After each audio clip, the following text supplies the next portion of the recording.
Welcome to Shri Ji food. मैं हूं मनीषा ठक्कर।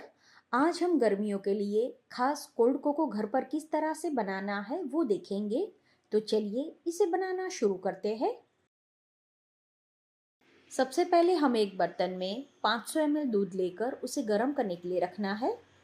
दूध जब तक गर्म होता है तब तक हम एक कटोरी में 2 चम्मच कोको पाउडर और 2 चम्मच कॉर्नफ्लावर डालना है। फिर आधा कप दूध डालकर इस तरह से इसे मिक्स कर लेंगे। जो दूध हमने गर्म करने के लिए रखा था उसे भी चेक कर लेंगे।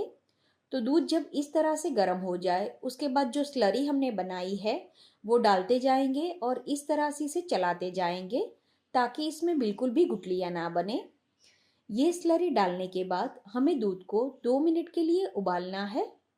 2 मिनट के बाद इसमें 6 चम्मच चीनी डालें और अब इसे चीनी घुलने तक उबालना है।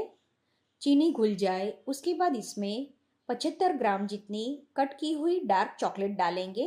डार्क चॉकलेट डालने से कोल्ड कोको का टेस्ट बहुत ही अच्छा लगता है, तो आप ये जरूर ऐड करें।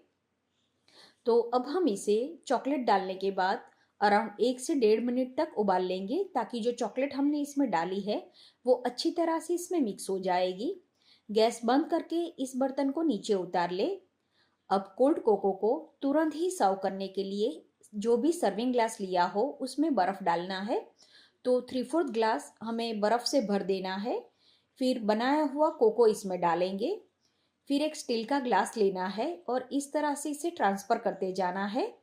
तो ये प्रोसेस करने से बर्फ अच्छी तरह से इसमें मिक्स हो जाएगा और ये जो कोको हमने बनाया है वो एकदम ठंडा हो जाएगा।